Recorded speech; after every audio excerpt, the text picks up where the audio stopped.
Start ng video. Nakatayo ang host sa harap ng isang bahay na mukhang bago pero may problema sa plumbing.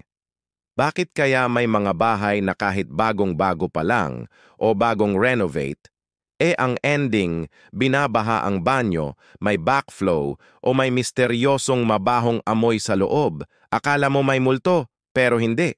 Ang tunay na problema baka nasa ilalim sa maling placement ng inyong septic tank. Cut to B-roll shots. Baha sa loob ng CR, tubig na umaangat mula sa floor drain, isang homeowner na nakatakip ang ilong. Relate ka ba dito? Yung tipong kada malakas ang ulan, nagdarasal ka na sanang huwag umangat yung tubig sa floor drain mo? O di kaya, yung sahig ng CR mo, laging basa kahit wala namang tumutulo mula sa gripo? At yung pinakamatindi, yung amoy na hindi mo maintindihan kung saan nanggagaling, na parang laging may kasama kang hindi kaaya-aya sa bahay. Maraming Pinoy homeowners ang dumaranas nito. Ang common na akala, sira ang tubo o barado lang. Pero madalas, ang punot dulo ng lahat ng sakit ng ulo na yan ay ang maling-maling pagkakaposisyon ng septic tank. Baka mas mababa pa ito kaysa sa mismong level ng bahay mo, walang tamang distansya mula sa property line, o ang mas delikado, sobrang lapit sa pinagkukunan mo ng tubig. Host, bumalik sa camera, mas seryoso ang tono. Ito ang dahilan kung bakit napaka-importante na bilang homeowner, may alam ka rin sa mga ganitong bagay. Hindi pwedeng ipagkatiwala mo na lang lahat sa contractor.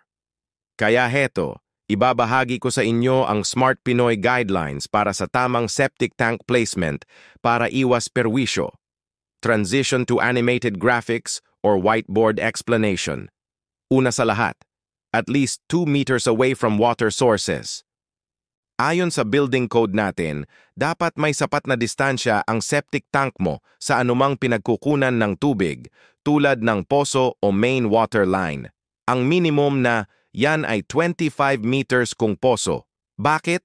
Para maiwasan ang contamination. Hindi mo gugustuhin ang iniinom mong tubig ay may halo na palang galing sa septic tank. Napakadelikado niyan sa kalusugan. Pangalawa, at ito ang madalas na nagiging pagkakamali. Dapat mas mataas ang plumbing outlet ng bahay kaysa sa inlet ng septic tank. Isipin mo, parang ilog lang yan. Ang tubig, dumadaloy pababa. Ganon din dapat ang dumi mula sa bahay mo papunta sa septic tank. Kung mas mataas ang septic tank mo, o kahit kapantay lang, anong mangyayari? Gagamit yan ng puwersa para umakyat, at kapag umulan o napuno na, saan babalik ang lahat ng yan? Siyempre, sa pinakamababang opening sa bahay mo, ang floor drain sa banyo, kaya nagkakaroon ng backflow.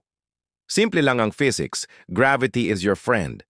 Pangatlo, siguraduhing 2-chamber design ang septic tank. Ang lumakasing disenyo, isang chamber lang. Sa modern design, may 2 chamber. Sa unang chamber, dito nalalagay ang mga solid waste.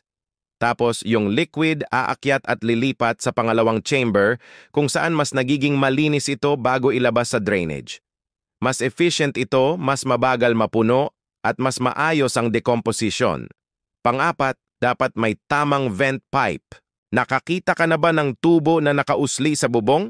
Hindi lang yan display. Vent pipe yan na konektado sa plumbing system mo. Ito ang naglalabas ng mabahong hangin o methane gas mula sa septic tank. Kung walang vent pipe o barado ito, hahanap ng ibang lalabasan yung amoy. At saan yun? Pabalik sa loob ng bahay mo sa pamamagitan ng mga lababo at inidoro. At panghuli, siguraduhin may accessible cover for maintenance. Kailangan, madaling buksan ang takip ng septic tank mo. Dahil every 3 to 5 years, kailangan itong ipasiphon o ipalinis. Kung tinabunan mo yan ng semento o ginawang extension ng garden, mamomroblema ka kapag oras na ng cleaning. Kaya tandaan, huwag maging kampante. Bago mo aprubahan ang plano ng kontraktor, i-check mo mismo ang mga detalyeng ito. Ikaw ang titira diyan, kaya dapat alam mo kung paano mapapanatili na malinis, ligtas, at walang amoy ang iyong pamamahay. Ang kaunting kaalaman, malaking perwisyo ang maiiwasan. Host, ngumingiti ulit sa camera. Sana marami kayong natutunan ngayon. At dahil diyan may kasunod pa tayo, teaser graphics appear on screen. Sa next episode, pag-uusapan naman natin ang mga septic tank cleaning schedules. Gaano ba kadalas dapat magpalinis? At paano ito ginagawa ng tama, professional, at higit sa lahat, hindi mangangamoy ang buong barangay ninyo. Kaya kung nagustuhan nyo ang video na ito, please click the like button, mag-subscribe na kayo sa channel natin, at i-hit nyo na rin yung notification bell para hindi kayo mahuli sa mga susunod pa nating practical tips para sa bawat Smart Pinoy homeowner. Maraming salamat sa panunood, hanggang sa muli.